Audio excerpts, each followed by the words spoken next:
My son is dead and you will return to your parents' house, right? We will live in this house.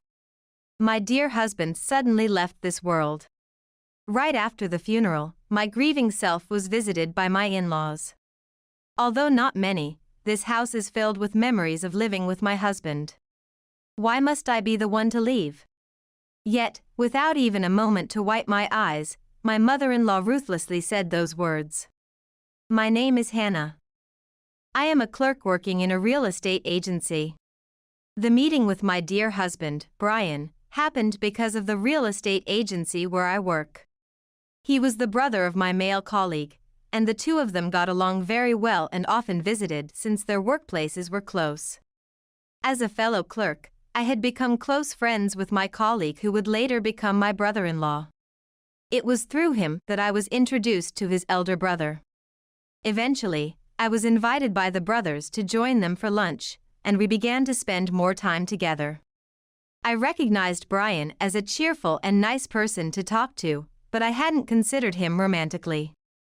I thought he felt the same until one day, an event that would change our relationship occurred. We were supposed to meet at a restaurant booked by my colleague, but only he had an urgent matter and could not make it.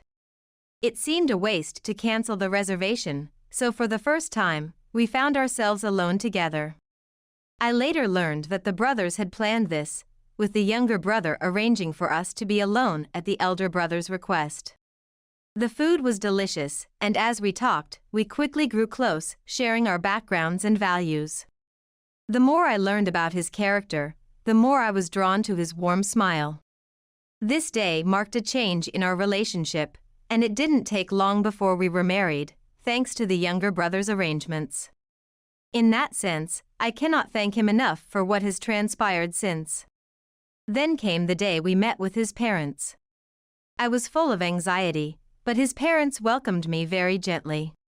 The caring exchange continued, and I began to relax. I'm really glad you came. We were looking forward to meeting you, Hannah.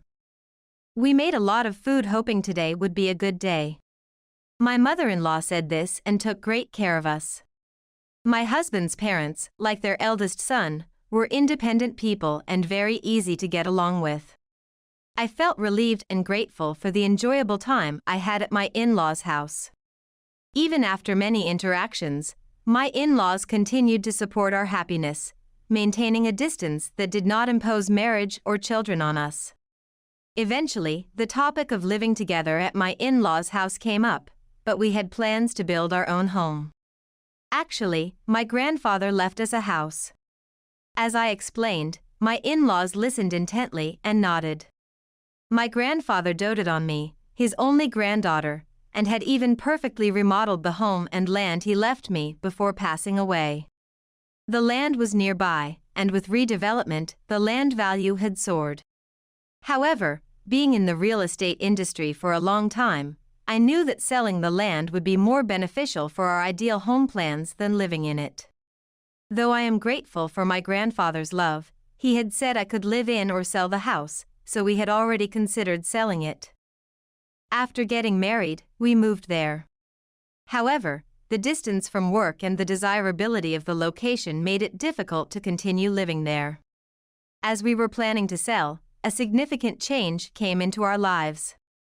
My husband, a salesperson, was assigned a transfer. His company had branches nationwide, and he was deemed the only suitable candidate for the position, making it an order we could not refuse.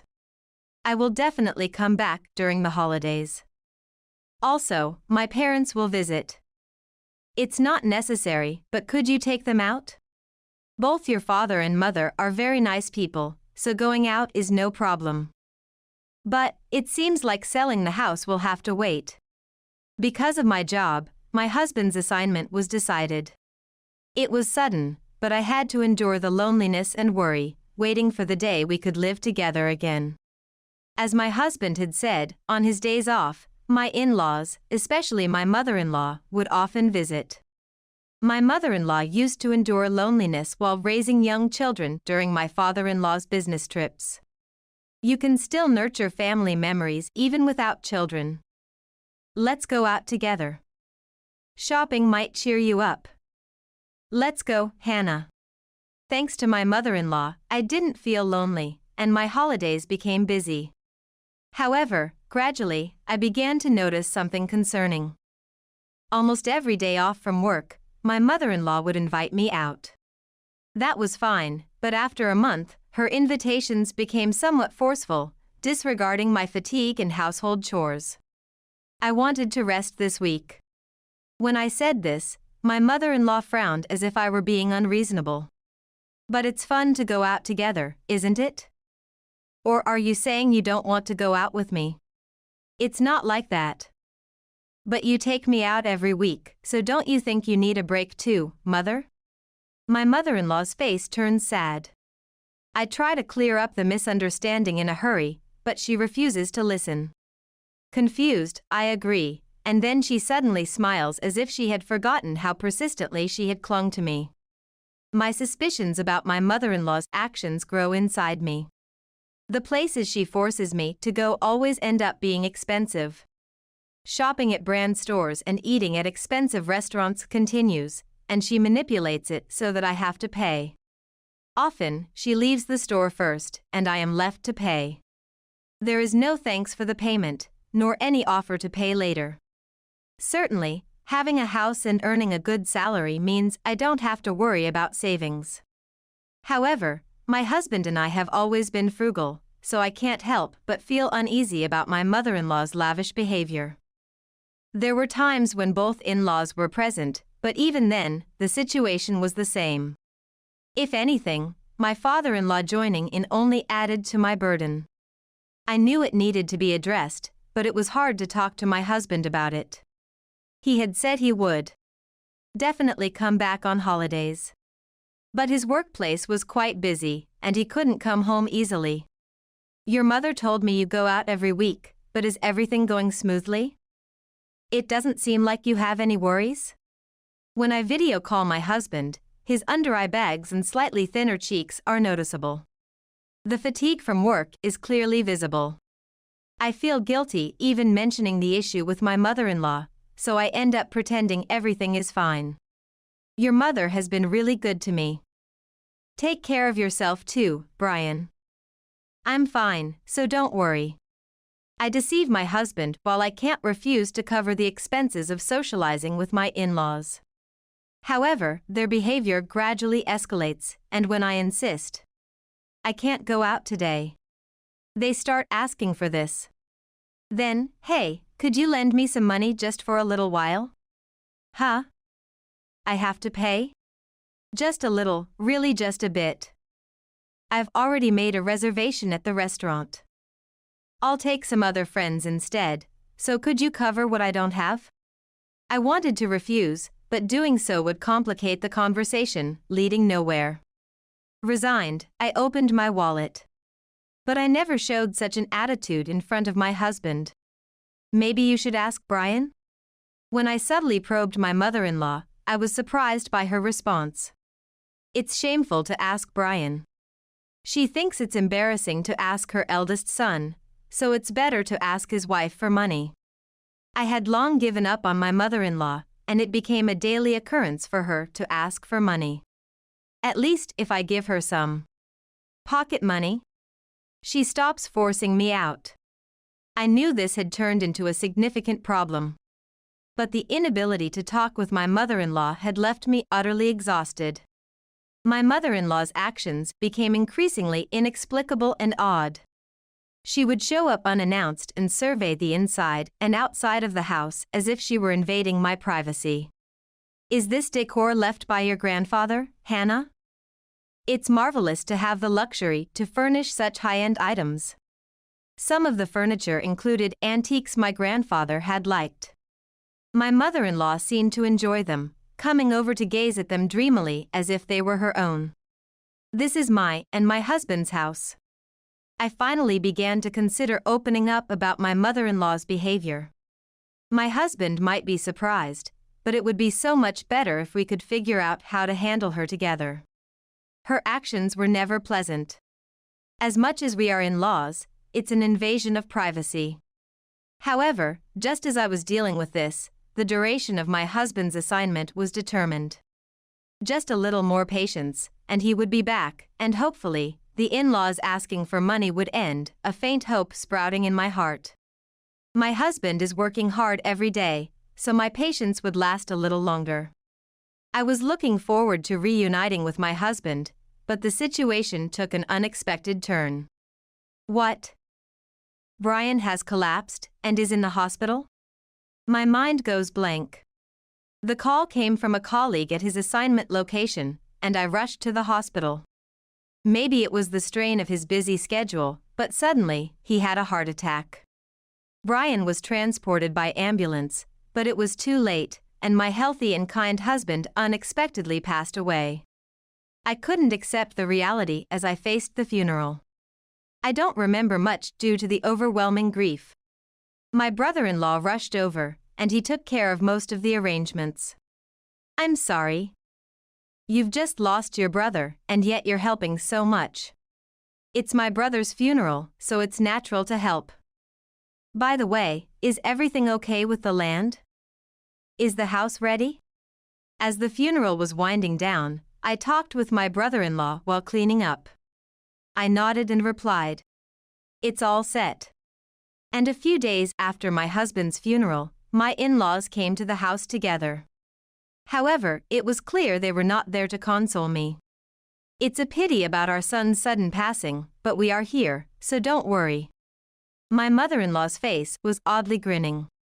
Even more astonishing, she had arranged a truck, which was packed full with furniture and other items from her home. I was too shocked and confused to speak. This doesn't look like a simple move. My mother-in-law and her husband are trying to move in without any discussion. What is making them do this? But the answer is clear. Could it be that you're after our land? Despite the confusion, I voice a concern that has always been in my heart. My mother-in-law gave a cold smirk. The land value has really shot up. I've been targeting this house for a long time. In fact, you only got married to my son because of this inheritance. I allowed the marriage because you were the one who inherited it. Filled with despair, I am at a loss for words. Are you saying that you and I will live together? What? What nonsense are you talking about? I ask this amidst the confusion, and my mother-in-law raises her eyebrows. Brian's death was unexpected, but actually, even if it hadn't happened, my mother-in-law intended to take this house. The in-laws planned to oust me and take over the land. And they assumed I would just leave the house. My son is dead and you will return to your parents' house, right? It would be a shame for this house to be empty, so we will live in it. That's why I'm telling you not to worry. My mother-in-law's smile twists into a sinister grin. Despite my fear, I point out her mistake. The house has already been sold though. I hold back my laughter at my mother-in-law's misunderstanding, but I can't hide my half-smile. In response, my mother-in-law freezes and says, "What?" Just then, a moving truck from a different company arrives. I'm sorry, but we're here to move things into your house. Because a truck from another company is already parked there, a sturdy mover gets out to check with us. The movers my mother-in-law had arranged also descend. Realizing something is amiss as work cannot begin due to the other truck's presence, they start asking the in-laws for an explanation, but both are too flustered to provide a clear answer. Arguing with everyone here would be pointless. Seeing the in-laws in a panic, I finally start to regain my composure. I then promptly instruct them to move the truck. This house already has a buyer and the contract is complete.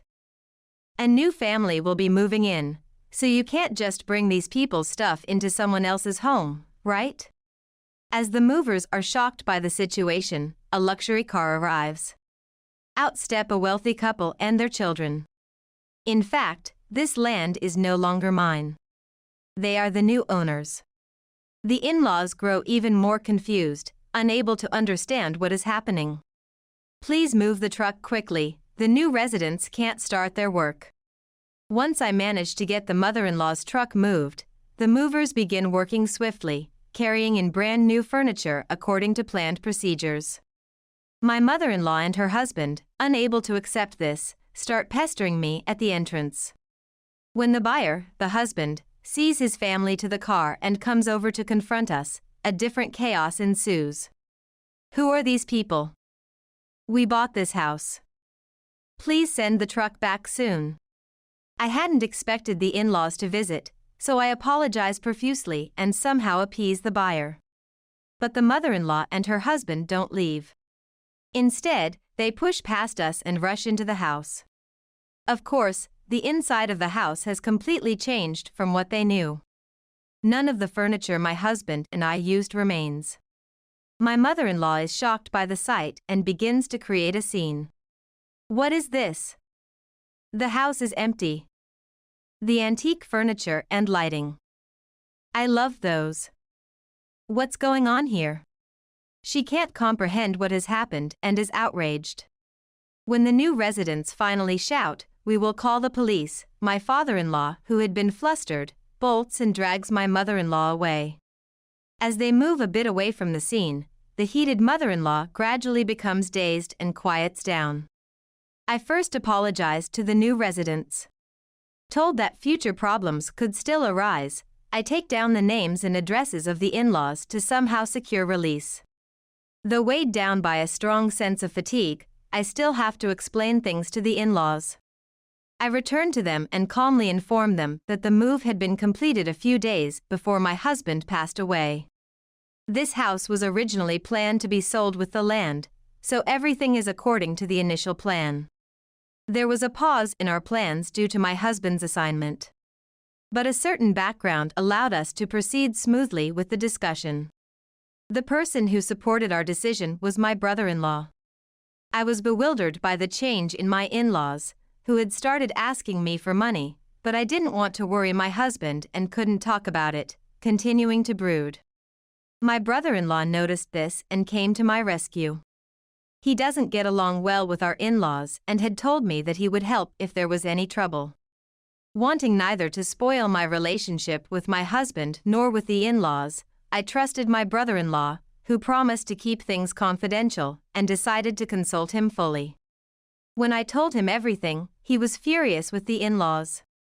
As my husband's brother and a colleague at my workplace, he understood the in-laws' schemes well. For him, his brother Brian was his only family, and he said that I was like family too. I think our parents will eventually try to live in that house or conveniently kick us out to take it for themselves. My brother-in-law says that both my in-laws have such high-end tastes that they are naive about the ways of the world. They are vain and unscrupulous. Especially my mother-in-law, she acts like a lovely lady as long as she looks good on the outside, but in reality, she is mean-spirited and only thinks of herself. Because they are blood-related, the stories my brother-in-law tells about the in-laws are quite intense. They pretend to be something they're not in front of their eldest son, so my husband probably never knew this side of his parents. Anyway, he suggested that we sell the land early so it wouldn't be taken by my in-laws. I agreed with my brother-in-law's opinion and decided to proceed with the sale. Even though it was something important left by my dear grandfather, I wanted to avoid having the existence of this house become a problem for us as a couple. In fact, because it was important, I didn't want to leave any troubles behind. Of course, it wasn't a decision I made on my own. I had discussed it with my husband while he was alive, and he agreed. At that time, he became aware of all the actions of his parents. I didn't want to tell him, but I couldn't complete the sale on my own. However, he understood the feelings I couldn't consult him about, and he couldn't forgive his parents' actions. I'm sorry I didn't notice. If it's okay with you, Hannah, let's complete the sale before my parents can make a move. I'm sorry that it's such an important house inherited from your grandfather. No. If it's going to cause trouble, my grandfather would agree to let it go. I decided to sell the land not because of the relationship with my in-laws, but to protect the future with my husband. Regarding the sale, my brother-in-law, who is an expert in real estate, worked hard to find the best buyer. What I needed to do was to find a new place to move to as soon as possible and act naturally so as not to alert my in-laws. The house had some signs of use because we had lived there, but it was practically new, which helped keep the price down. This allowed us to find a buyer quickly, and the sale was completed smoothly. That was the family that arrived earlier. I was supposed to wait in our new house for Brian's return. He was happy about the sale, which was the only regret. As the movers efficiently carried in the furniture, the ousted in-laws watched the moving process proceed steadily. They stood dumbfounded without making any noise, but they couldn't stay like that forever. The movers that the in-laws had hired came up furiously demanding an explanation. From their perspective, it was an inexplicable error that caused a double booking of movers. I can't believe this is happening. This is a breach of contract. They confronted the in-laws, but they fumbled and couldn't provide a clear explanation. Eventually, the household goods had to be taken back, and it seems they were charged a significant extra fee due to the unforeseen circumstances. Finally grasping the situation, my mother-in-law trembled and clung to me. "This is the house of the eldest son's wife, so it's our house, right?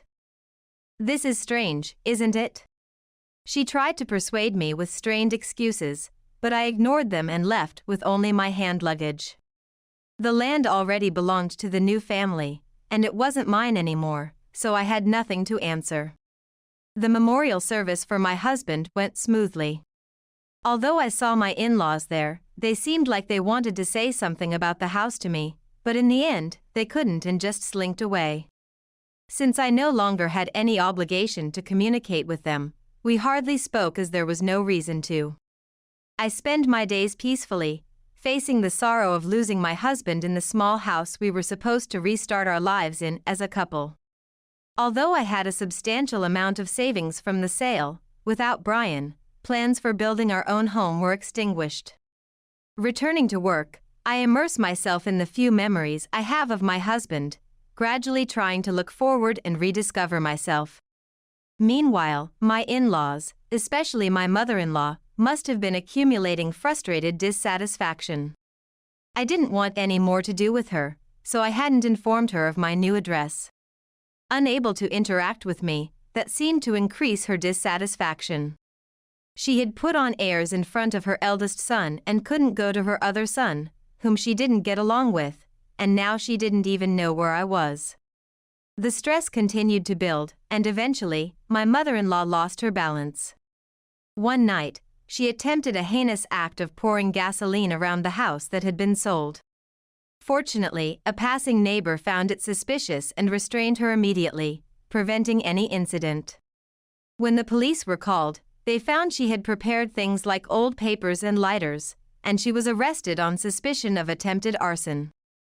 The owner of the house, realizing it was the woman who had shown up on the moving day, was extremely upset and contacted me to definitely prosecute. I apologized repeatedly, but it was an apology for the terrifying experience of nearly having the house set on fire, and there was nothing I could do about my mother-in-law's attempted arson. In the end, the case against my mother-in-law, who was obsessed with the house, could not be dismissed. I also managed to get forgiveness by apologizing repeatedly and promised that such an incident would never happen again. My mother-in-law, raised in luxury and used to getting whatever she wanted, became frustrated when she couldn't have the house as she desired, leading to twisted jealousy. She came to resent the house and the land, committed a crime, and eventually ended up in prison. My father-in-law, who should have been supportive, used her arrest as an excuse to argue incessantly and forcefully divorced her.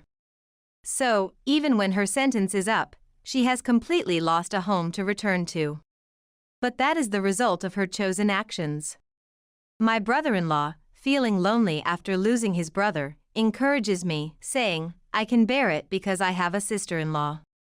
Although the ties with my in-laws were successfully severed, I haven't lost all family.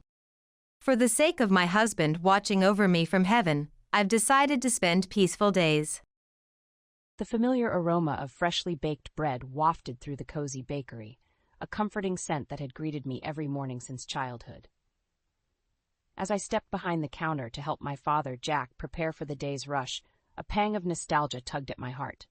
This bakery, a cherished legacy passed down through generations, was more than just a business. It was a sanctuary, a place where the warmth of community and family intertwined.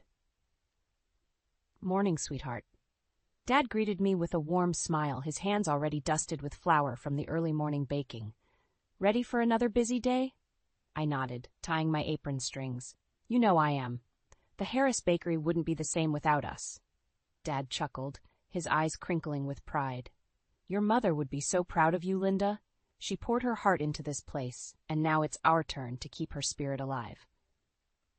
Memories of Mom's infectious laughter and her unwavering dedication to the bakery flooded my mind. Even after she passed away when I was just a teenager, her presence lingered in every nook and cranny, a constant reminder of the love and hard work that built this sanctuary. As the morning rush began, a steady stream of familiar faces filled the bakery, each greeted with a warm smile and a heartfelt exchange. Mrs. Thompson, the elderly widow from down the street, beamed as I handed her a freshly baked blueberry muffin, her favorite. Little Timmy, the rambunctious kid from the neighborhood, bounced excitedly as Dad slipped him an extra chocolate chip cookie, winking conspiratorially. These were the moments that made every early morning and late night worth it. The connections forged, the sense of belonging that transcended mere transactions.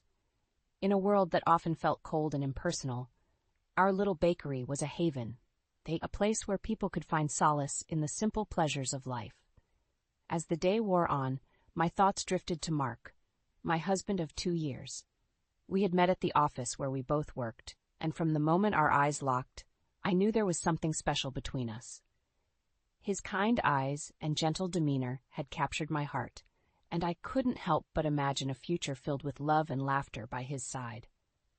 Yet, even in the midst of our blissful union, a shadow loomed, the ever-present specter of Mark's mother, Evelyn.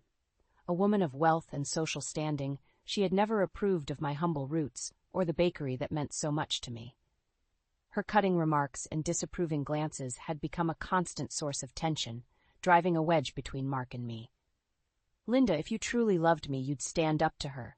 Mark's voice echoed in my mind, choked with frustration, his eyes pleading while my heart trembled between loyalty to my husband and fear of his mother's wrath.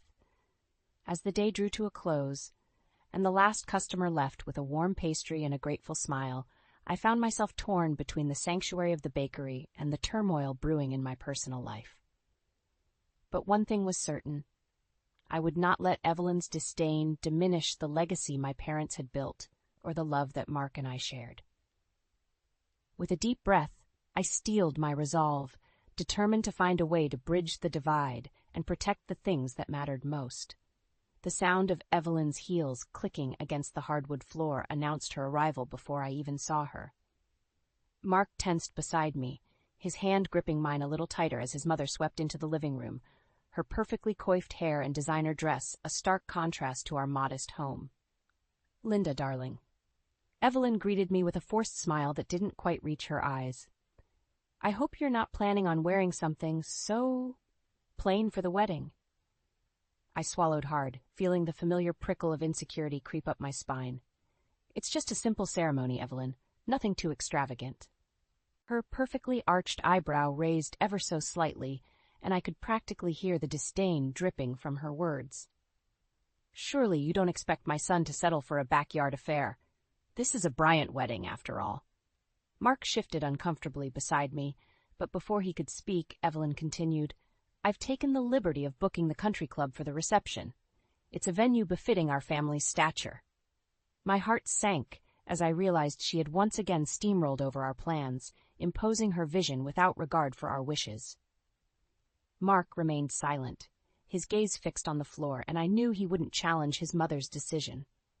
Evelyn's critical eye swept over our modest living room, her nose wrinkling ever so slightly. "I must say, Linda, I had hoped my son would have chosen a more suitable partner, one who could appreciate the finer things in life." Her words cut deep, striking at the very core of my insecurities. I had always taken pride in my humble upbringing and the values instilled by my father's bakery: hard work, community, and a deep appreciation for the simple pleasures in life. But in Evelyn's world, those virtues held no value. "Mother, that's enough." Mark finally spoke up, his voice strained, but Evelyn merely waved him off, her attention already shifting to the next item on her agenda. As she droned on about guest lists and seating arrangements, I felt myself retreating inward, my confidence withering under the weight of her constant criticism. Mark's hand remained limp in mine, a silent acknowledgement of his inability, or unwillingness, to stand up to his mother's overbearing presence. Later that evening, as Mark and I prepared for bed, the tension between us was palpable. I could see the conflict etched on his face, the struggle between his love for me and his deep-rooted fear of defying his mother's wishes. "Linda," he began, his voice heavy with resignation, "I know my mother can be difficult, but she means well in her own way." I fought back the bitter laugh that threatened to escape my lips. Evelyn's actions spoke louder than any well-intentioned words ever could. Her constant belittling, her disregard for our desires, and her relentless pursuit of social status had cast a dark shadow over what should have been one of the happiest times of our lives. "Does she, Mark?" I asked, my voice trembling with barely contained frustration. Because from where I'm standing, it seems like she's more concerned with appearances than our happiness. Mark's shoulders slumped, and I could see the internal battle raging within him. In that moment, I realized that no matter how much he loved me, a part of him would always be tethered to his mother's expectations, her approval a coveted prize he could never quite attain. As I lay awake that night, staring at the ceiling, a seed of resentment took root within me. Evelyn's constant undermining had not only threatened my self-worth, but had also driven a wedge between Mark and me. I knew then that I couldn't simply stand by and let her dictate the course of our lives. For the sake of our marriage and my own sense of dignity, I would have to find a way to confront her toxic influence, even if it meant risking the wrath of the formidable Evelyn Bryant. The sound of the doorbell echoed through the house, and I knew without even answering that it was Evelyn, her perfectly manicured nails rapping impatiently against the doorframe. Mark shot me an apologetic glance as he rose to greet his mother, his shoulders already tensing in anticipation of her critique. "Linda, darling," Evelyn breezed in, her gaze sweeping over our modest living room with thinly veiled disdain. "I simply had to come by and discuss the guest list for the wedding." Before I could respond, she thrust a thick binder into my hands, the pages overflowing with names and addresses. "I've taken the liberty of inviting a few of my dearest friends and associates. After all, this is a Bryant wedding, and we must maintain a certain level of decorum." My heart sank as I flipped through the pages, recognizing none of the names, a veritable who's who of Evelyn's elite social circle. Gone was any semblance of the intimate gathering Mark and I had envisioned, replaced by a grandiose affair designed to showcase Evelyn's status and connections. "Evelyn, I appreciate your input, but Mark and I had hoped for something a bit more personal," I began, my voice wavering slightly under her steely gaze. "Nonsense, dear," she waved her hand dismissively. "This is a once-in-a-lifetime event. We simply must do it properly." Mark shifted uncomfortably beside me, his silence a deafening testament to his unwillingness to challenge his mother's authority. I could feel the frustration building within me, a simmering resentment at the way Evelyn steamrolled over our wishes, treating our wedding as a mere extension of her own social ambitions. "But what about my family and friends?" I pressed on, my voice growing stronger. "Shouldn't they be included as well?" Evelyn's perfectly sculpted eyebrow arched ever so slightly, and I could practically hear the disdain dripping from her words. "Surely you don't expect to invite those common folk to such an esteemed occasion." The insult stung like a slap in the face, and I felt Mark tense beside me, his jaw clenching as he struggled to find the words to defend me. But before he could speak, Evelyn continued, her tone laced with condescension. "Darling, I'm only trying to ensure that this wedding reflects the Bryant family's standing in society. We can't have your little bakery friends cluttering up the guest list, now can we?" The air seemed to crackle with tension as her words hung between us, and I could feel the anger bubbling up within me, threatening to boil over. How dare she dismiss the very people who had been my rock, my support system, throughout my life? the loyal customers and cherished friends who had celebrated my triumphs and comforted me in my darkest moments, reduced to mere clutter in Evelyn's eyes. "That's enough, Mother," Mark finally spoke up, his voice strained but resolute. "Linda's family and friends are just as important as yours. This is our wedding, and we'll invite whoever we choose." Evelyn's eyes narrowed, her perfectly painted lips pursing in disapproval. "Mark, darling, you can't be serious. These people are beneath us, and their presence will only serve to diminish the grandeur of the occasion." The words hung in the air like a slap, and I could feel the anger and hurt radiating from Mark as he struggled to maintain his composure.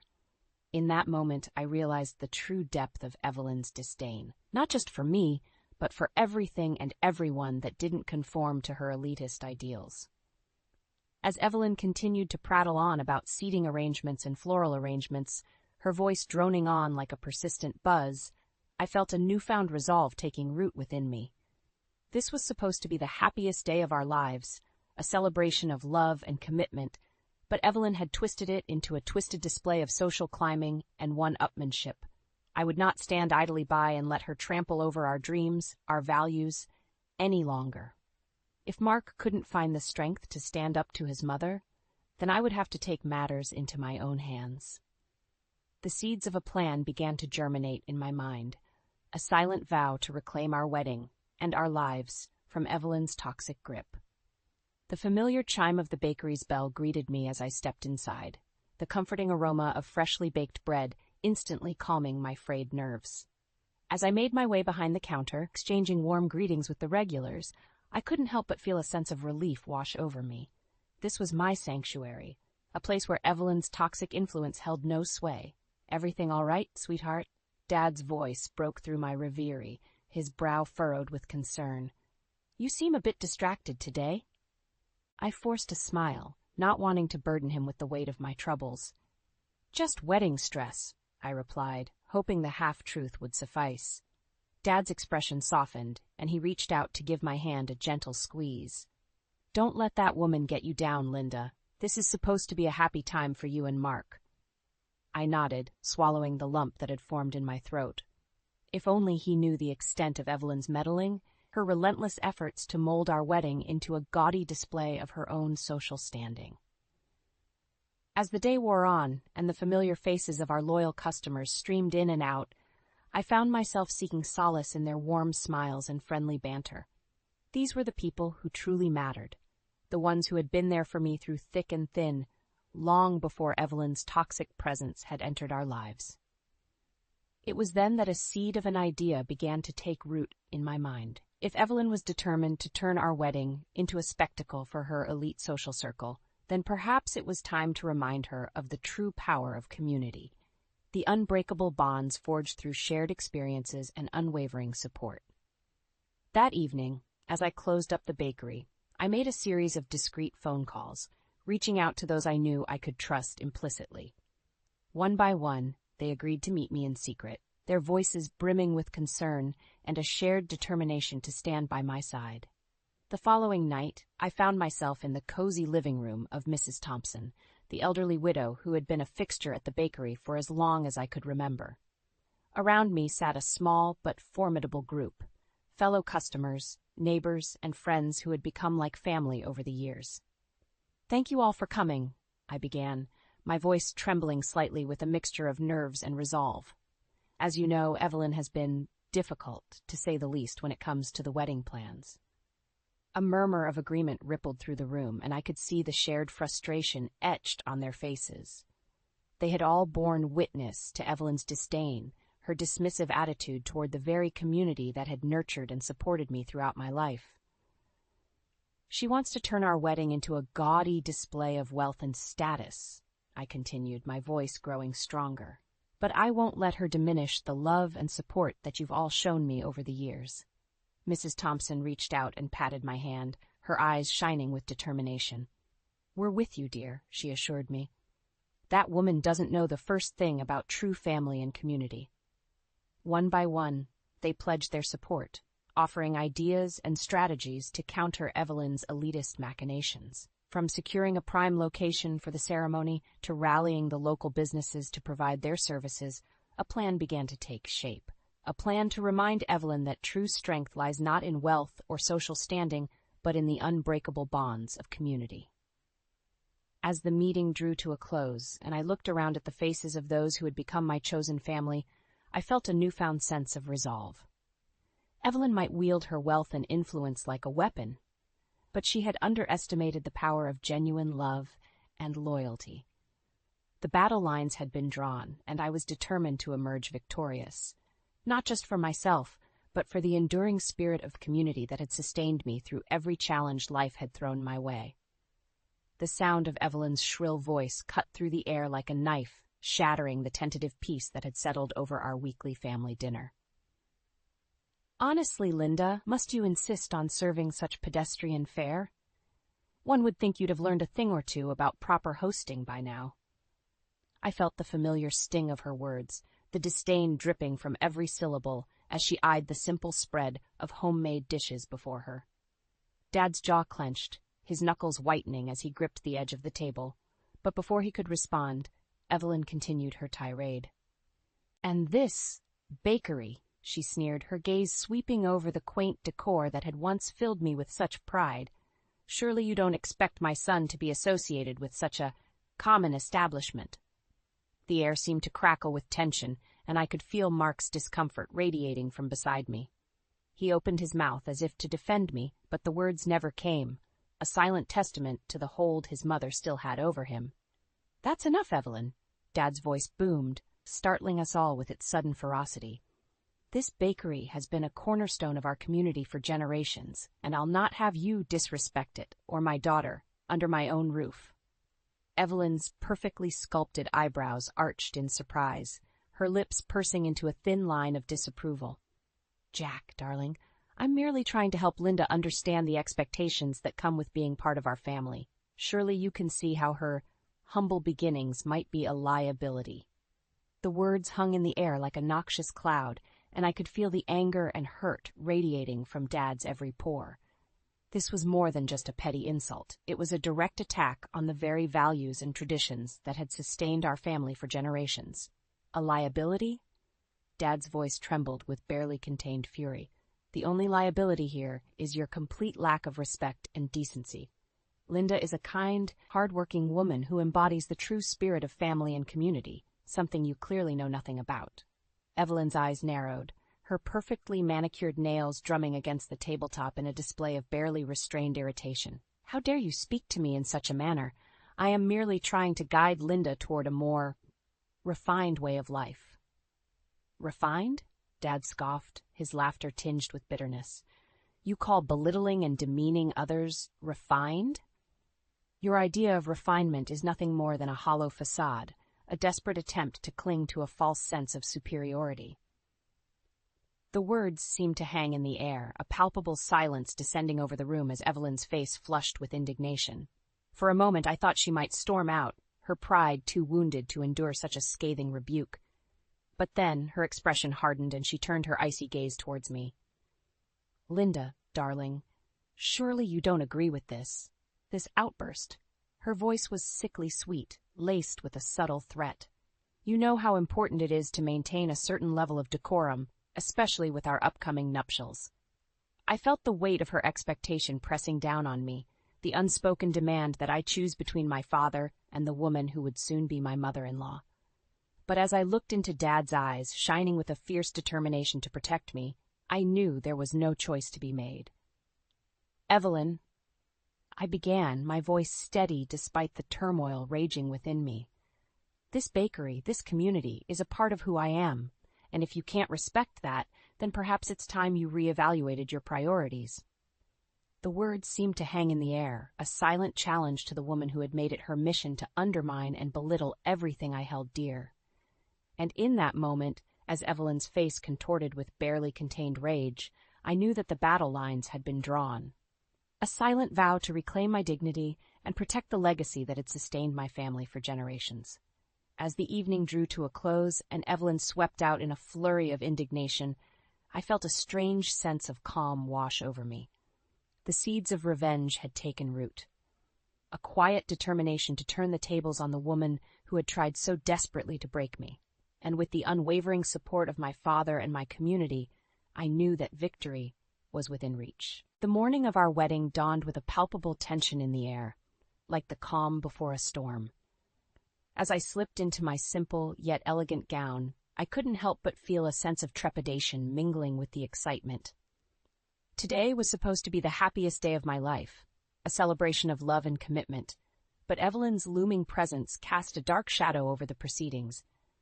As I stepped out of the bridal suite, I was greeted by a flurry of activity. Evelyn's elite friends milling about, their designer dresses and expensive jewelry a stark contrast to the warm, familiar faces of my own community. It was as if two worlds had collided, and I found myself caught in the middle, torn between the opulence Evelyn craved and the genuine love and support that had sustained me throughout my life.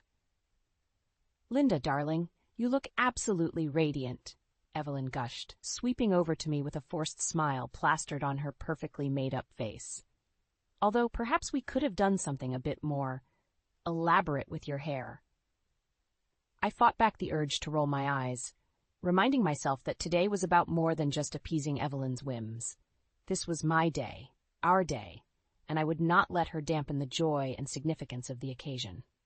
As the ceremony began, I felt a sense of calm wash over me, bolstered by the presence of my father and the familiar faces of our loyal customers and friends. These were the people who truly mattered, the ones who had been there for me through thick and thin, long before Evelyn's toxic influence had entered our lives. And then, as if sensing my newfound resolve, Dad took the stage, his eyes shining with a mixture of pride and determination. "Friends, family, we are gathered here today to celebrate the union of two remarkable individuals," he began, his voice ringing out with a clarity and strength that belied his years. "But more than that, we are here to honor the enduring spirit of community, the bonds that transcend mere bloodlines and social status, forged through shared experiences, unwavering support, and a deep appreciation for the simple joys in life." I could see Evelyn's perfectly sculpted eyebrows knit together in confusion, her lips pursing ever so slightly as Dad's words washed over her like a gentle rebuke. "Linda and Mark have chosen to embark on this journey together, not just as husband and wife, but as partners in a legacy that stretches back generations," Dad continued, his gaze sweeping over the assembled crowd. "A legacy built on the values of hard work, resilience, and an unwavering commitment to those who truly matter, the people who have stood by their side through good times and bad." As Dad's speech reached its crescendo, I felt a surge of pride and gratitude swell within me. This was more than just a wedding ceremony.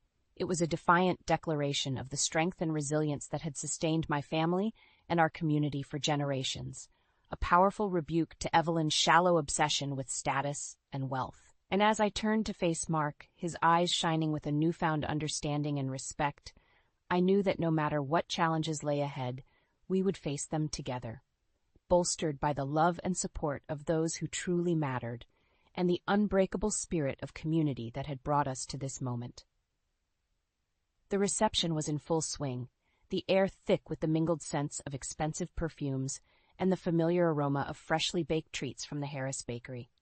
As I made my way through the crowd, exchanging warm embraces and heartfelt congratulations, I couldn't help but feel a sense of pride and vindication wash over me. Despite Evelyn's best efforts to turn our wedding into a gaudy display of wealth and status, the genuine love and support of my community had shone through, overshadowing her hollow network of social climbers. Their presence was a tangible reminder of the true strength that lay in the bonds of family and community, bonds that transcended mere bloodlines and social standing. As I caught sight of Evelyn, her perfectly coiffed hair and designer dress, a stark contrast to the warmth and simplicity that surrounded her, I steeled myself for the inevitable confrontation. She had been uncharacteristically subdued during the ceremony, no doubt stung by Dad's powerful speech and the outpouring of affection from our guests. But I knew better than to expect her to retreat quietly into the night. Evelyn was a woman accustomed to getting her way, and she would not relinquish her grip on power and control without a fight.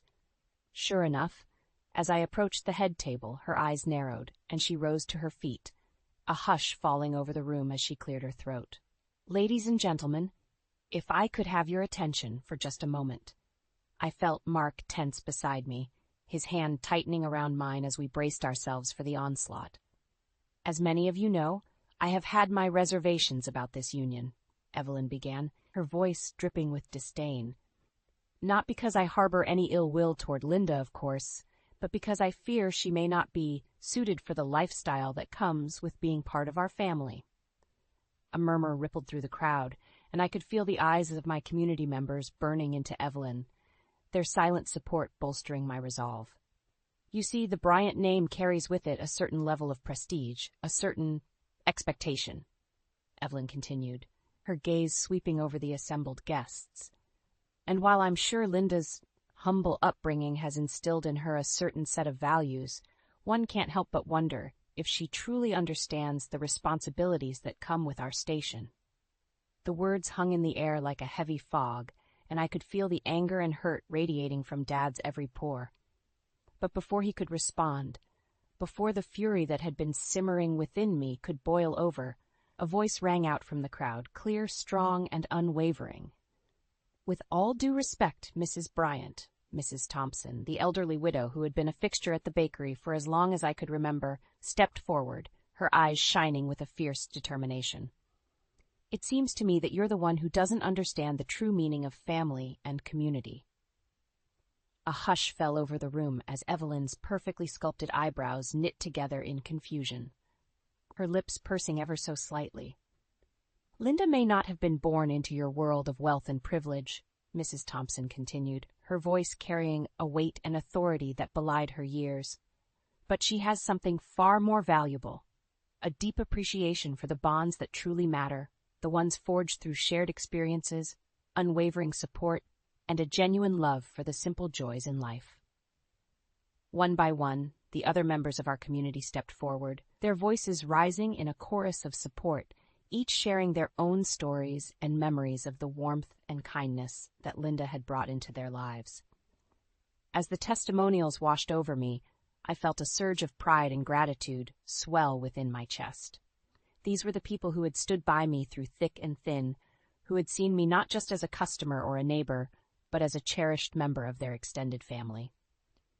And as I turned to face Mark, his eyes shining with a newfound understanding and respect, I knew that no matter what challenges lay ahead, we would face them together, bolstered by the love and support of those who truly mattered and the unbreakable spirit of community that had brought us to this moment. Mother, Mark's voice rang out, clear and resolute, cutting through the din of the crowd. I love you, and I will always be grateful for the opportunities you've provided me. But Linda is my wife, my partner, and my future. And if you cannot accept and respect that, then I'm afraid our paths must diverge. A collective gasp rippled through the room as Mark's words sank in, and I could see the color drain from Evelyn's face, her carefully constructed facade crumbling before our very eyes. From this day forward, I will be taking Linda's surname, Mark declared, his hand tightening around mine in a silent vow of solidarity. And I will embrace the values and traditions that have sustained her family for generations, values that you, regrettably, seem to have lost sight of. In that moment, as Evelyn stood frozen in stunned silence, I felt a sense of liberation wash over me. The shackles of her toxic influence had been broken, and I was free to embrace the life I had always dreamed of. A life filled with love, laughter, and the unwavering support of a community that had become more than just neighbors, but a cherished extension of my family. The months following our wedding passed in a whirlwind of change and adjustment, but through it all, a sense of peace and contentment settled over our lives. With Evelyn's toxic influence finally banished, Mark and I were free to embrace the values and traditions that had sustained my family for generations. Gone were the days of walking on eggshells, constantly second-guessing ourselves to appease Evelyn's elitist whims.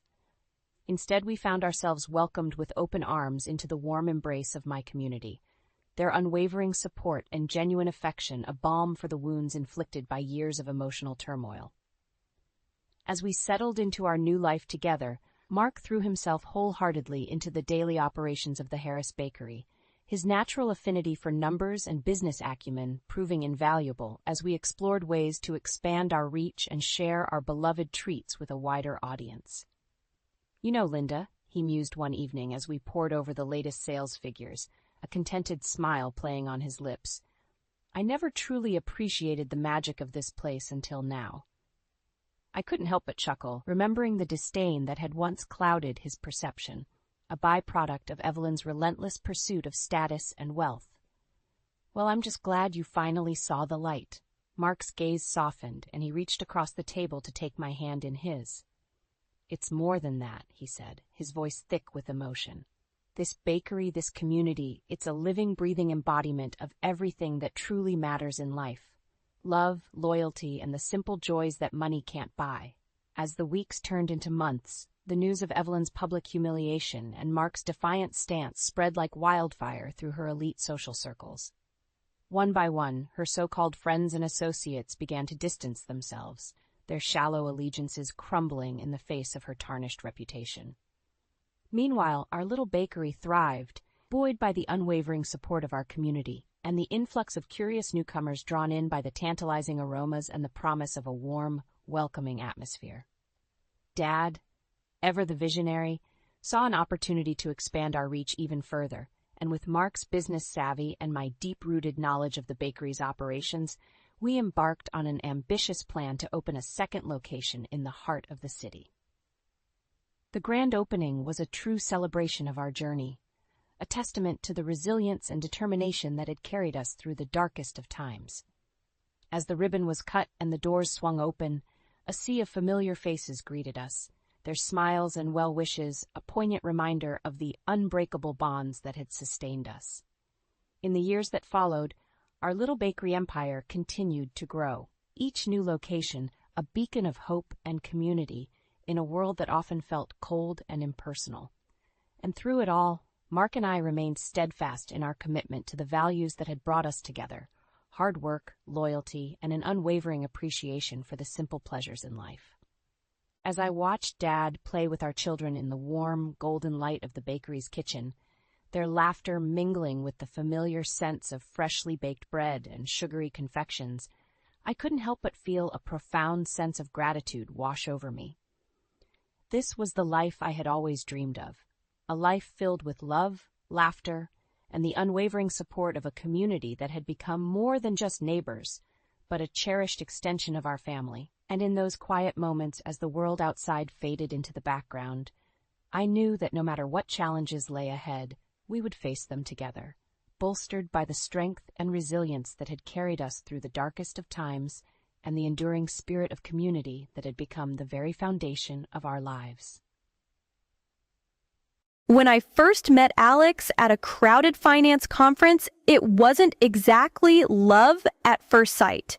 We bumped into each other, coffee in hand, both of us running late for the same session. "Watch it," I snapped as a bit of my coffee splashed over the rim. "Sorry about that," Alex shot back, not missing a beat. "Guess we're both trying to cram knowledge in at the last minute, huh?" Despite the rocky start, we found ourselves laughing about it later. Turns out we had a lot in common, especially our drive for success and independence. After dating for a year filled with heated debates and passionate makeups, we decided to take the plunge and get married, but not in the traditional sense. "We both love our jobs," I said. "I'm climbing the ladder in financial accounting and he's making waves in sales." "So we laid it all out," Alex said bluntly. "Screw traditional." "Yeah, let's do a prenup," I agreed. "Keep what's yours, I'll keep what's mine. If things go south, we walk away clean." The decision to sign a prenuptial agreement was less about distress and more about mutual respect for our hard-earned careers. We didn't want the potential mess of untangling assets if things didn't work out. Plus, it felt good knowing we both entered the marriage as equals. "Splitting the bills is a no-brainer 50-50, Alex said, "and no whining about who spends more on groceries." "But you're not getting out of housework," I teased. "I'm not your maid."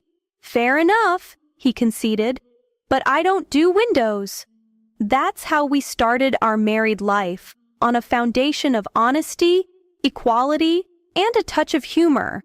We opened a joint account strictly for shared expenses, rent, utilities, and those occasional fancy dinners to celebrate our wins. It was a system that worked perfectly for us, allowing us to maintain our financial independence while building a life together. Our biggest achievement came when we finally saved enough to buy an apartment right in the city center. It was a dream come true. The day we got the keys, we stood in the empty living room surrounded by boxes and painting supplies, both of us grinning like idiots. "Look at this place," I said, spreading my arms wide. "Our very own piece of the concrete jungle. It's perfect," Alex said, wrapping his arms around me from behind. "Just needs a bit of paint and maybe some of those fancy curtains you like." "We did it, babe. 50-50 all the way," I said, leaning back into him. "Yeah," he whispered, kissing the side of my head. "Our perfect little empire." That apartment wasn't just a home, it was a symbol of our partnership, our commitment to walking side by side as equals. We were thrilled, basking in the glow of our joint achievement, blissfully unaware of the challenges that lay ahead. But in that moment, everything felt possible. We had each other, and that was all that mattered. Life with Alex started off on cloud nine. We were the perfect team, or so I thought. We were both climbing our career ladders, supporting each other. Or at least that was the plan. Things started changing when Alex's mom, Mrs. Thompson, began dropping by more often. I never really clicked with her. She had this old-school vibe about women's roles, and me working full-time didn't sit well with her. One evening, as I was slogging through spreadsheets, Alex and his mom were in the living room whispering. I could hear bits and pieces, her voice sharper than a knife's edge.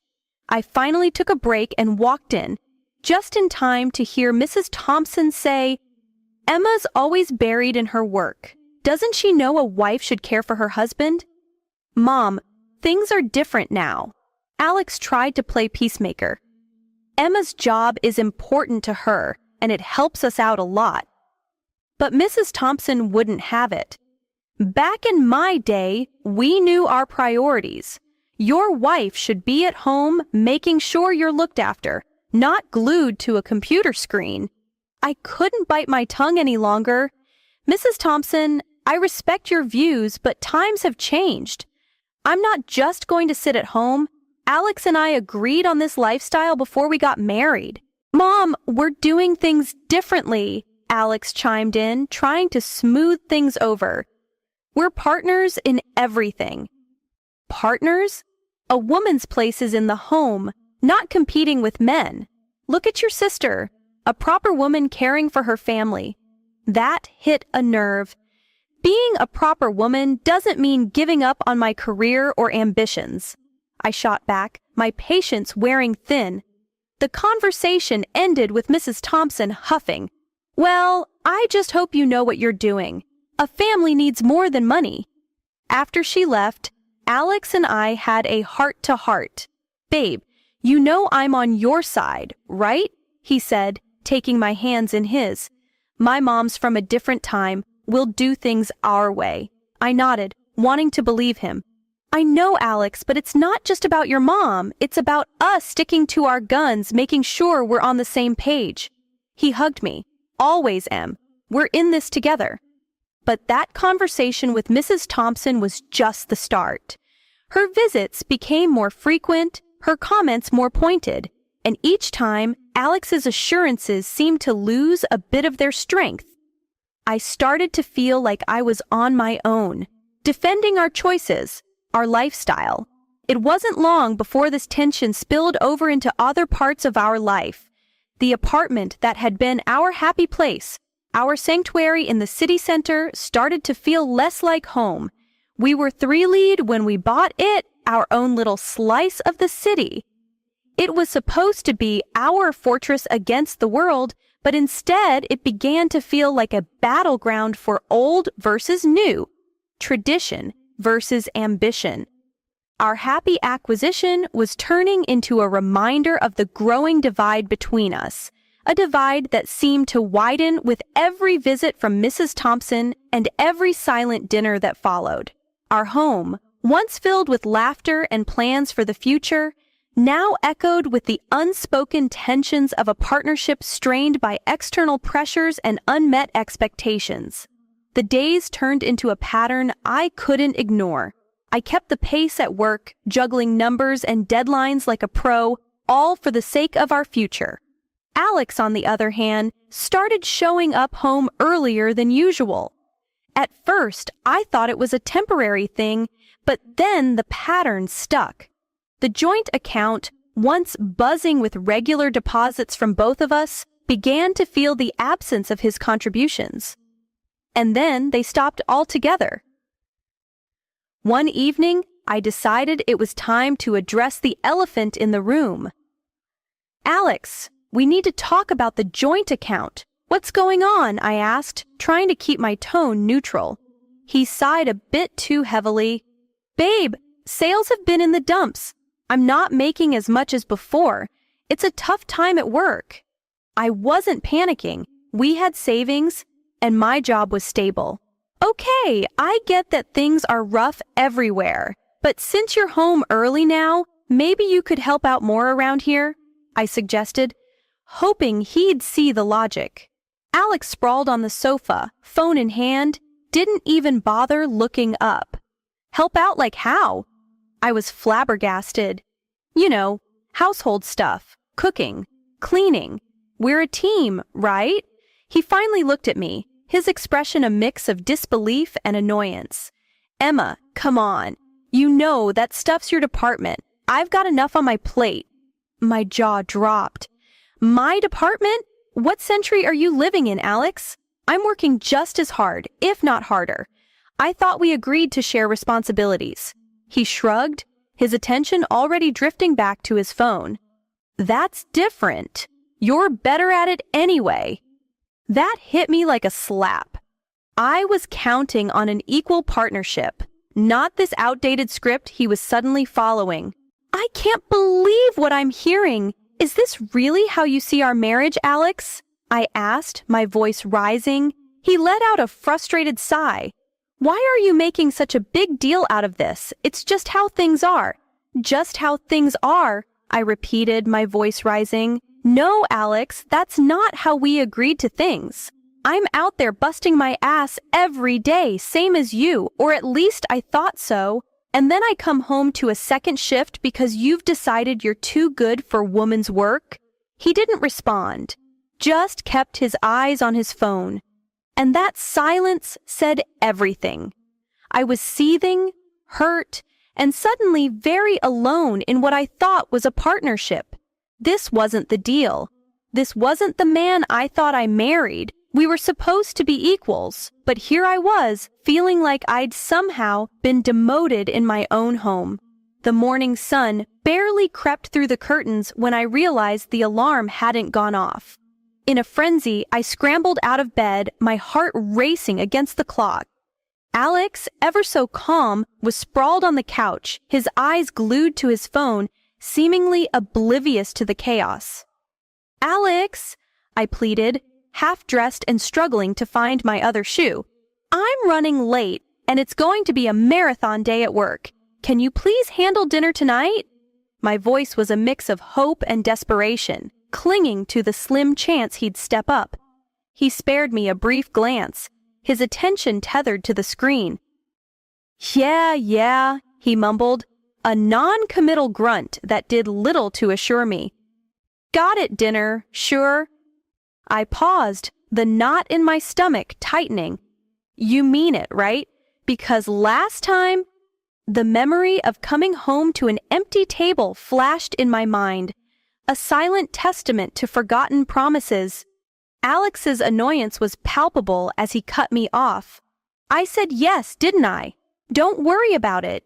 His dismissive wave was the final nudge out the door, leaving me to rush into the day with a heavy heart.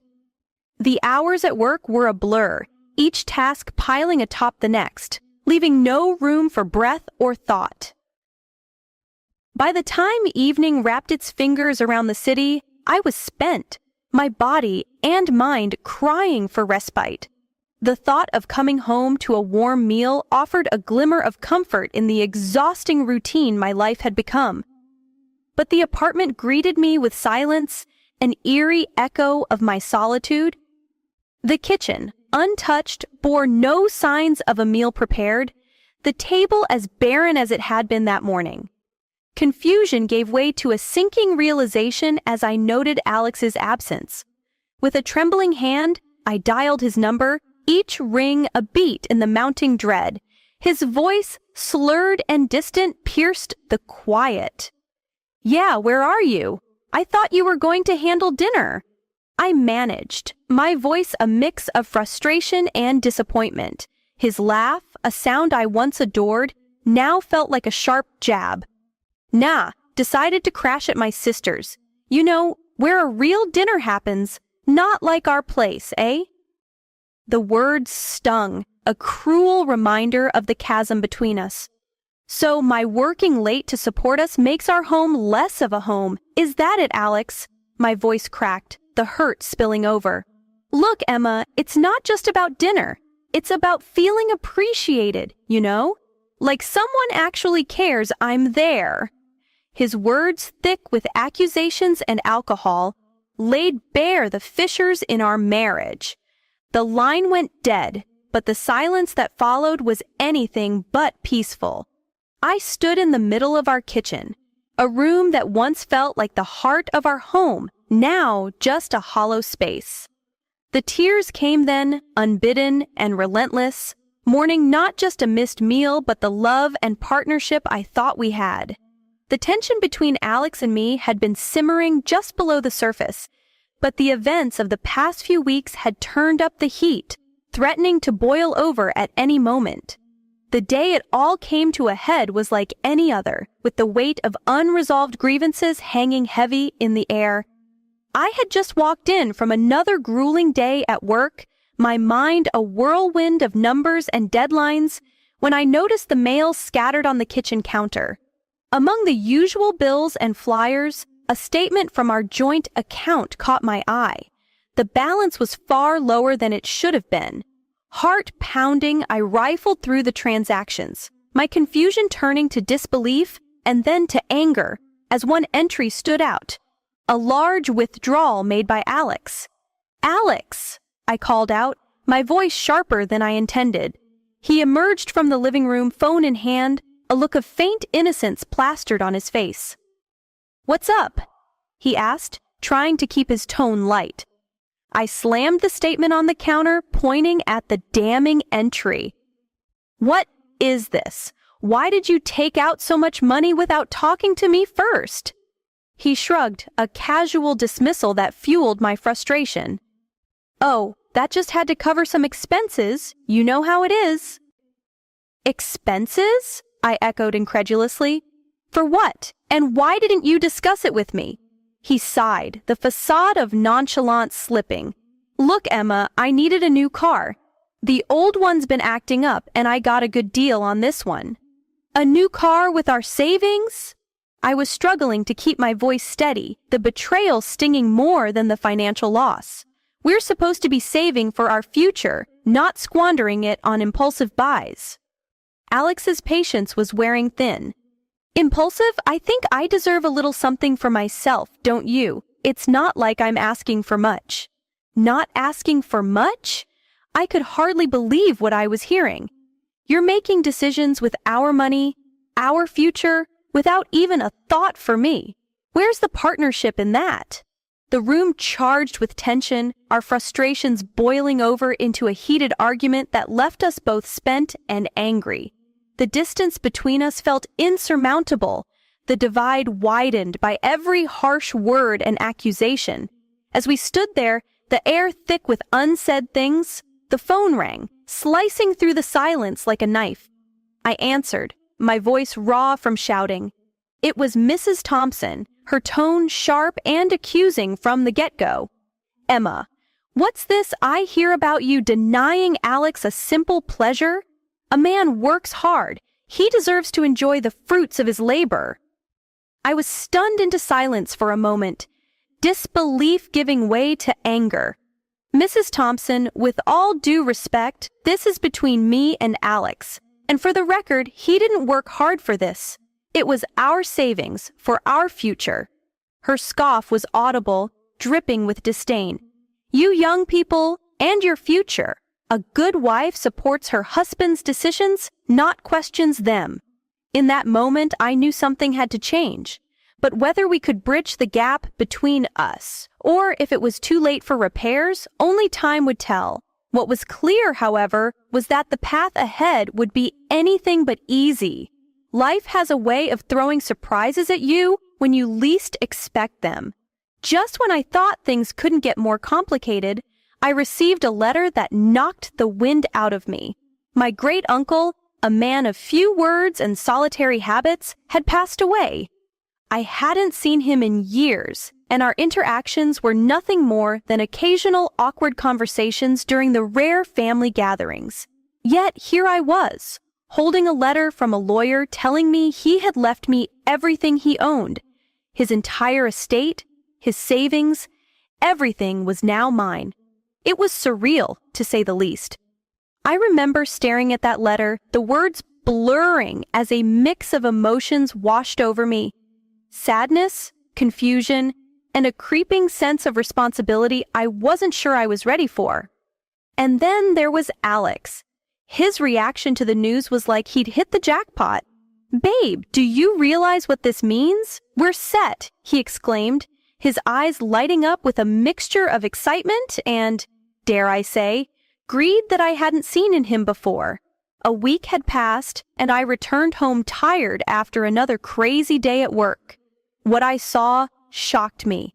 There, in the midst of what should have been an ordinary evening, was my husband, Alex, beaming like he'd won the lottery, surrounded by his family, all of them basking in the glow of my great-uncle's unexpected generosity. "Look who's finally home!" Alex exclaimed, thrusting a glass of champagne into my hands, his excitement palpable. "We're celebrating your big windfall, babe."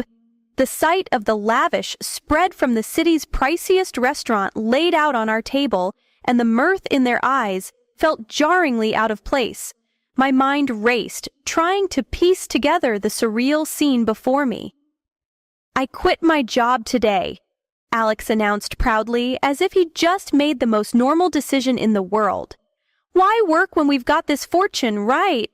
His grin widened, oblivious to the shock that must have been written all over my face.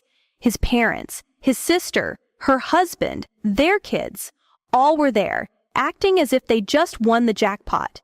And then, as if on cue, Alex added, "Oh, and before you join us, the dishes won't wash themselves, you know." Laughter erupted from the crowd, a chorus of approval at his joke. But to me, it sounded like nails on a chalkboard. Fury coursed through me, hot and unstoppable. Here I was, after a day of grueling work, expected to play the maid at my own celebration. It was madness. I was on the brink of unleashing a torrent of anger, ready to set things straight when Mrs. Thompson, ever the matriarch, called for a serious conversation. Dragging myself to the armchair, every ounce of my being screamed in protest. What could she possibly say that would make any of this better? My mind was a whirlwind of indignation and disbelief. Were they really so oblivious to the audacity of their actions? Did they see me as nothing more than a benefactor for their whims? As the absurd proposal hung in the air, courtesy of my mother-in-law suggesting we use my inheritance to build a colossal house for what felt like the entire clan, I could only stare in disbelief. The idea that not only would we all live together, but that this would somehow excuse the entire family from ever working again was ludicrous. Alex, beaming as if he just unveiled the master plan of the century, chimed in. "Think about it, babe.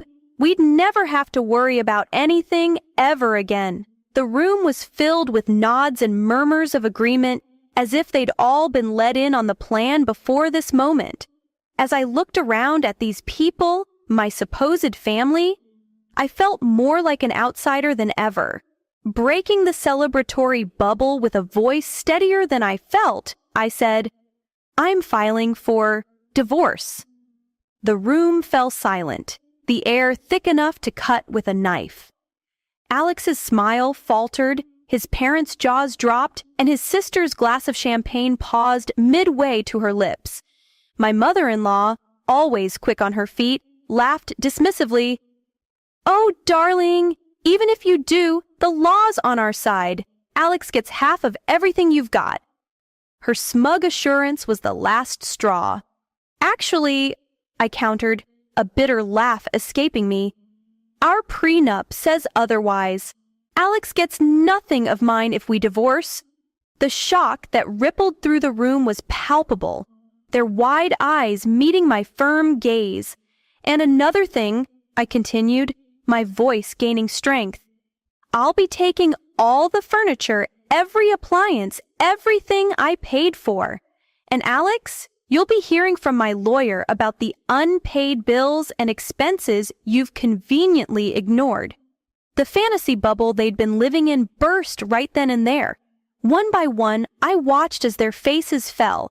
The realization that their free ride was overdawning on them. Without another word, I ushered them towards the door, their protests and pleas falling on deaf ears. As the door closed behind the last of them, the silence that enveloped the apartment was suffocating. Yet beneath it all, a sense of relief began to wash over me. I was free from the expectations, the manipulations, and the sheer audacity of a family that saw me not as a person, but as a means to an end. After the dust settled on the courtroom battles and the ink dried on the divorce papers, I started anew in the house my great-uncle left me. It was a fresh start, a chance to rebuild my life on my terms, free from the constraints of a marriage that had become suffocating. Alex, now living with his parents, found himself grappling with the realities of a day-to-day life that required him to work, really work, for the first time in a long while. Every so often, he'd call me, his voice tinged with a desperation I hadn't heard before. "Come on, can't we just wipe the slate clean and start over?" he'd plead, the echoes of his once confident demeanor replaced by uncertainty. His mother, too, took to calling me, her tone uncharacteristically sweet, a stark contrast to the sharpness I'd grown accustomed to. "Dear, wouldn't you consider, for the family's sake?" she'd coax, as if the words could erase the past and mend what had been broken.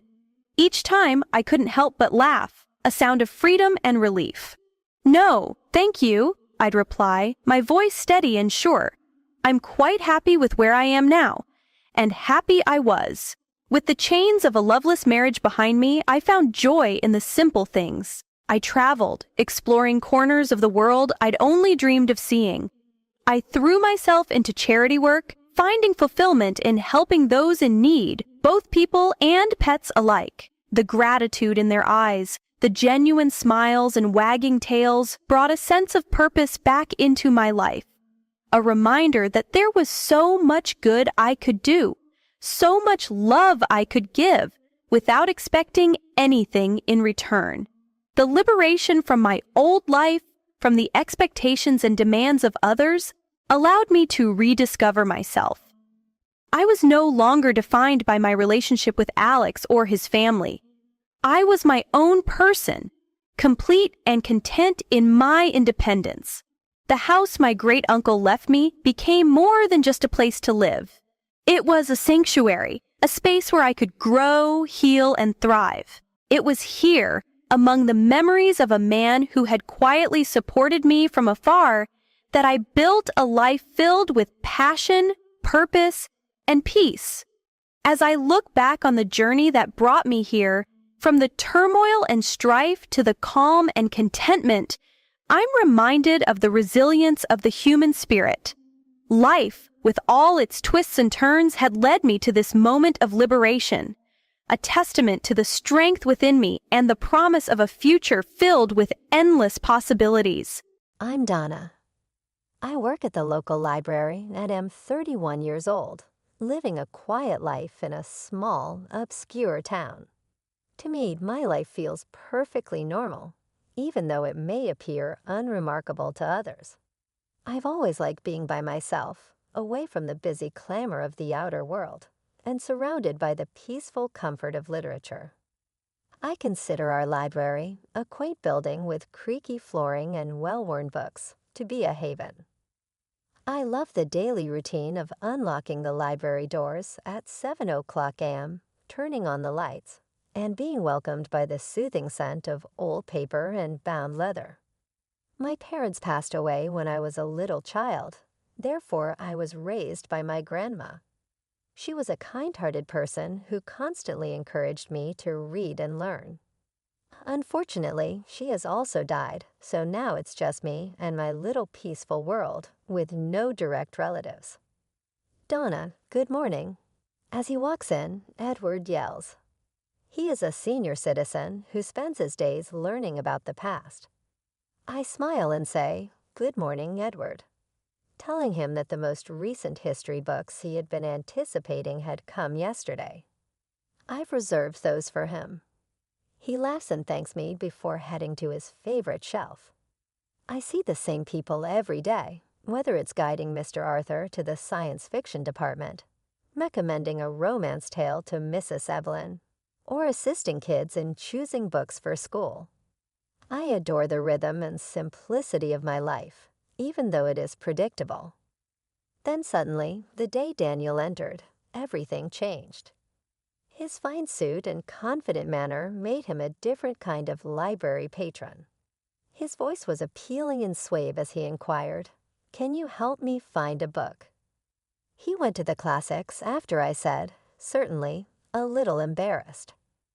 Our fingertips momentarily met as I gave him The Great Gatsby, causing an unanticipated emotional outburst. He looked at my name badge and replied, "Thank you, Donna. Hi, I'm Daniel. It's good to meet you." That little conversation was only the start. It was the beginning of an unexpected love story that would drag me from the peaceful safety of my world into a maelstrom of uncertainty and deceit. I wish I had known what was coming. Maybe things might have turned out differently, but sometimes we have to learn from our mistakes in life doesn't come with warnings. Unexpectedly, Daniel began going to the library more frequently, even though he didn't seem to be really interested in reading. Every time he came, he would remain to talk and ask for advice. He volunteered to assist me one day while I was planning a shipment of new books. "Need help with that?" he said, coming up to me. "Thank you, that would be fantastic," I said with relief. He said, "So Donna, what drew you to working in a library?" While we were shelving books together. I gave a shrug. "I've always cherished books. You know, they're like buddies.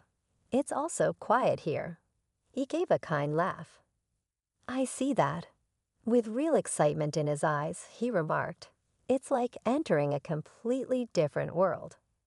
With each of his trips, our chats grew longer, and I discovered that Daniel was active in his family's real estate company. I felt genuinely seen and heard for the first time in years since he was a natural conversationalist. And then one day I was surprised by Daniel. With a hopeful look that made my heart skip a beat, he said, "Donna, would you like to have dinner with me tonight?" "Like a date?" I managed, surprised. He smiled. "Just like a date, yes."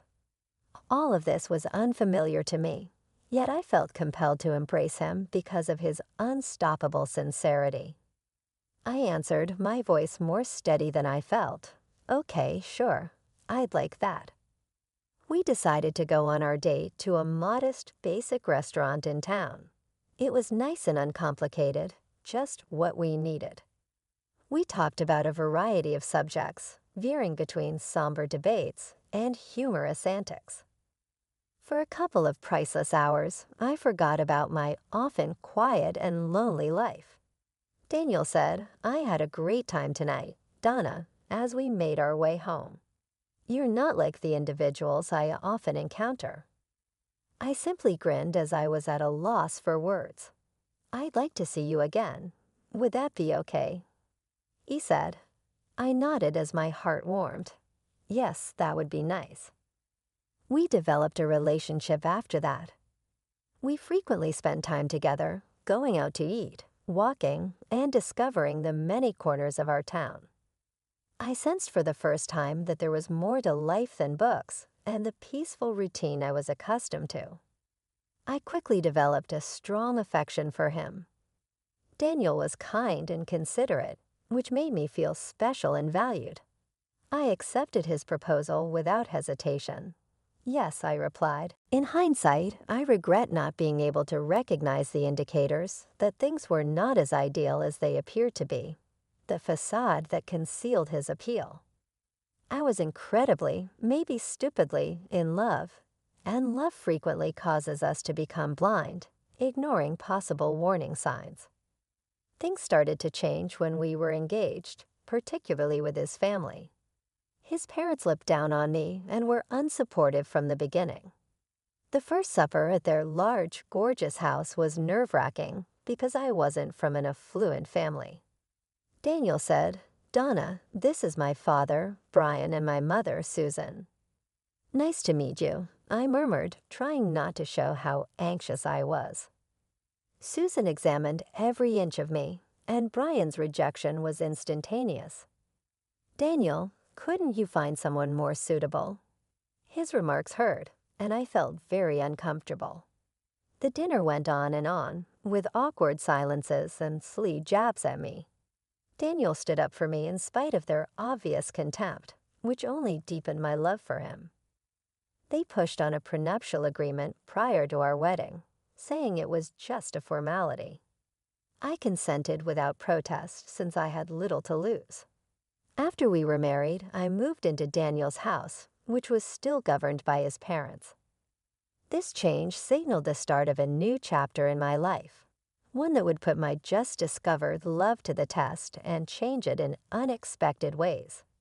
They acted as though they still owned the house, even though Daniel's parents had given it to him as a wedding gift. Frequently, they would arrive unexpectedly, swoop in, and take over right away. Susan would say as soon as she walked in, "Donna, make us some coffee," and I would comply without protest. Susan would frequently tell me, "Remember, Donna, in case of a divorce, you can't claim this," while pointing to items in the house, such as the TV. Nothing there was really mine, and that was a continuous reminder. Daniel also started to change with time. He was no longer the man I fell in love with. Instead, he began to make jokes about me, much like his parents. One evening, while I was choosing an outfit for a family gathering, I asked Daniel for his opinion. "This one makes you look less drab," he said, laughing. It hurt because it seemed he had become a different person around his parents, no longer the supportive partner I knew. Living in that house felt like being an outsider, an unwelcome intruder in what was supposed to be my own home. I held on to hope that things might improve, but they only deteriorated. The stress began to affect my health, manifesting as severe stomach pains. I tried to ignore it until one day I collapsed at the library and ended up in the hospital. The doctor diagnosed it as stress-induced. During my hospital stay, Daniel neither visited nor called, deepening my feeling of isolation. Then a notary visited my hospital room with unexpected news. My great-aunt, whom I barely remembered, had passed away and left me a fortune of $50 million. Suddenly, I was no longer just the poor library girl. When Daniel and his parents heard about my inheritance, their demeanor changed instantly. They visited with all smiles and feigning sweetness. "Darling, we're so happy for you," Susan said, her voice oozing sincerity. "Yes, we're a family. We should support each other," Brian chimed in. Their sudden shift was too stark to trust. After their visit, I overheard them talking outside my room, unaware that I was listening. "She's such a fool. Can you believe our luck?" Daniel laughed. We need to make sure she doesn't leave you, Daniel. Maybe you should have a child with her. That will tie her down, Susan suggested. Hearing their true intentions made me nauseous. They didn't care about me at all. They were only after my money. I realized then what I had to do. I had to escape from that house, from their manipulative grasp. I had to take control of my life and not be their victim any longer. I left the hospital with a clear plan in my mind. Upon my return home, Daniel and his parents were waiting, pretending to be the caring family they never were. "Oh, Donna, we were so worried about you," Susan exclaimed. I nodded, keeping my expression neutral to not give away my intentions. Daniel approached, greed barely veiled in his tone. "So when do you get the inheritance?" I looked at him, the man I thought I loved, and realized he was a stranger to me now. "Soon," I said, "but it's not something you need to worry about." His smile wavered. "But we're married, Donna. What's yours is mine, right?" I forced a smile. "Of course, darling." That night, as their words of fake concern and overt greed echoed in my mind, I couldn't sleep. I got up and began to write down everything they had done, every moment of deceit, preparing to take decisive steps to reclaim my life and my freedom. When they described it, they likened it to a dam bursting, years of accumulated frustration and pain finally being released. The next morning, I had a meeting with my lawyer. I laid everything out for him, including the prenuptial agreement. He was taken aback, but confirmed that the agreement would shield me. "You're doing the right thing," he assured me. Upon returning home, I walked into the living room to find Daniel and his parents waiting there. "There she is, our brave girl," Brian commented, his smile failing to mask his insincerity. Clutching my purse tightly, I announced, "I have something to say." They all turned, curiosity etched on their faces. "I'm filing for divorce," I declared, my voice unwavering. The room fell dead silent. Then Susan erupted, "What? You ungrateful little." Daniel sprang to his feet. "Donna, you can't be serious. We love you." "Do you, Daniel? Because I don't feel loved. I feel used." Susan, red-faced with anger, threatened, "We'll sue you. We'll take half of your inheritance." I reached into my purse and pulled out a copy of the prenuptial agreement. "Actually, you can't. This document states that neither of us can claim the other's property in the event of a divorce." They were dumbfounded. For the first time, I felt completely in control. Standing up, I declared, "I'm leaving. I don't want any of you to contact me." I walked out of the house, their shouts and insults fading behind me. It was the most difficult thing I had ever done, but as I drove away, I felt a tremendous sense of relief lifting from my shoulders. I was free from their disdain and their manipulation. And for the first time in a long while, I felt like I could truly breathe. I didn't know what the future held, but I was certain it would be better than my past. I rented a small apartment in the city. It wasn't anything luxurious, but it was mine, and for the first time in years, I felt at peace. I was still navigating the divorce proceedings, but I felt equipped to handle it. One day, I received a call from my lawyer. "Donna, there's something you should know about your great-aunt's will," he said, his tone serious. Puzzled, I asked, "What about it?" He explained, "There's a stipulation. You need to use a portion of your inheritance for a charitable cause." It was your great-aunt's final wish. I was taken aback, having had no idea about this. She was quite the philanthropist, the lawyer continued. "It seemed she wanted to pass that on to you." I hung up the phone, deep in thought. My great-aunt had given me an opportunity to make a positive impact. It felt like a sign, a nudge in a new direction. I began researching charities and causes, eager to do something meaningful, something that would truly make a difference. That's when I discovered a small organization dedicated to aiding women who were victims of domestic abuse. The cause resonated deeply with me. I contacted them and arranged a meeting. The woman I met with, Carol, was passionate and committed.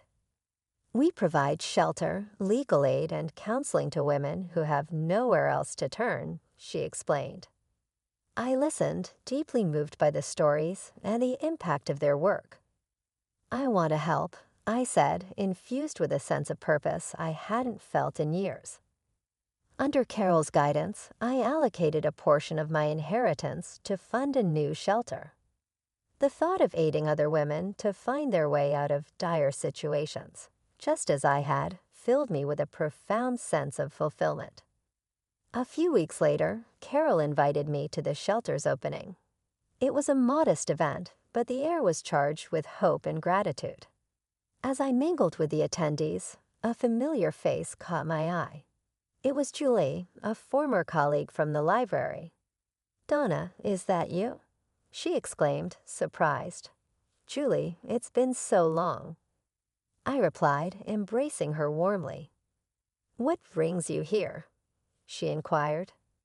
I shared my story about the shelter and my role in its creation. She listened, eyes wide with amazement. "That's incredible, Donna. I had no idea." "It's a new chapter for me," I said with a smile. Catching up with Julie felt like reconnecting a missing piece of my life. As the evening concluded, Carol approached me. "Donna, I can't thank you enough. This shelter will change lives." Looking around at the faces of the women who now had a safe haven, I felt a warmth in my heart that had been absent for a long time.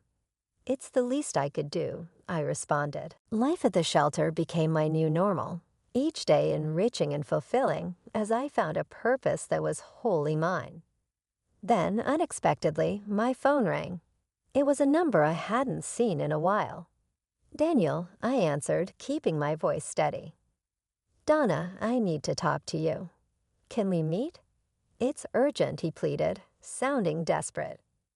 Reluctantly, I agreed to meet him at a public coffee shop, hoping the familiar setting would lend me strength. Facing Daniel, he seemed a shadow of his former self, defeated, almost pitiful. "Donna, I made a huge mistake. I want you back." "I've realized how much you mean to me," he blurted. I stared at him, feeling only disdain. "Why now, Daniel?" He sighed. "My parents, they controlled everything. They were the reason our marriage failed. I was weak, but I'm different now." Anger surged within me. "You blame your parents? You stood by while they mistreated me. You laughed with them." Daniel reached for my hand, but I pulled away. "Please, Donna, I know I was wrong. I've changed."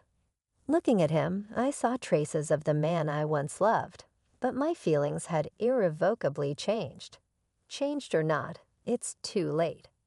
"I feel nothing for you, Daniel. Nothing but contempt." His expression fell, and for a fleeting moment, I saw a glimmer of the man I had married, but it was transient. "I'm sorry, Daniel. I've moved on.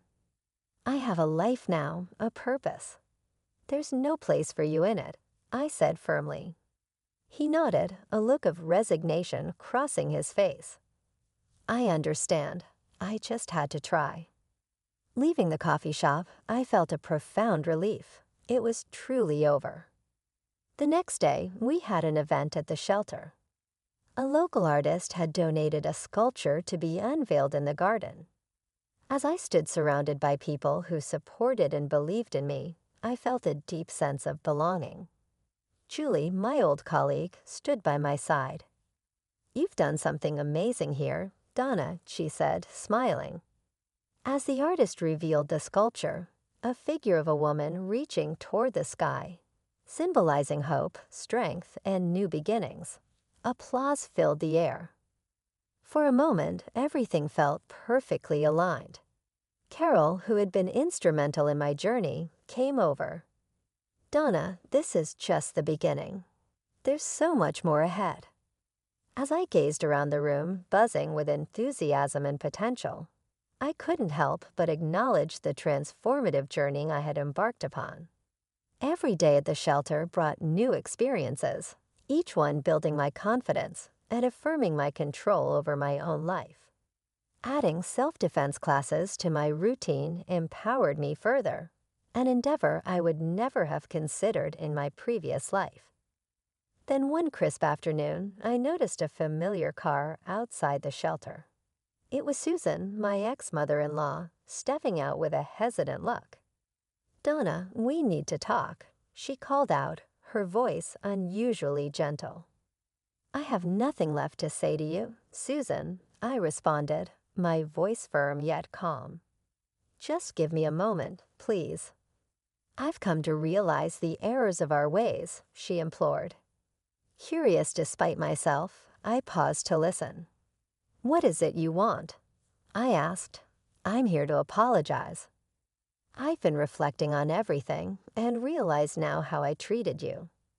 I've lost my son, and I don't want to lose you too." "You were like the daughter I never had," she confessed, tears welling up in her eyes.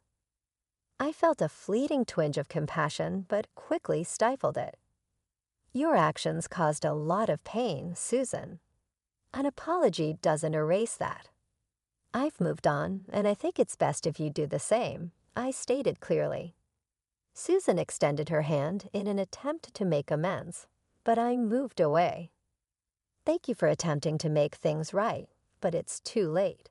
Susan, goodbye." Even though I could feel her eyes on me as I left, I was adamant about my choice. I discovered a letter from Daniel's attorney contesting the divorce settlement in my mailbox the next morning. Not surprisingly, I called my lawyer, who was shrewd and firm. "Donna, he's trying to find something. Prenuptial agreements are unchangeable. He's merely attempting to shake you," she asserted. "Allow him to continue." I confirmed that he no longer intimidates me. I faced Daniel and his legal team at the courts with confidence. Our eyes briefly locked, and I had a glimpse of the former Daniel, but it vanished as soon as it appeared.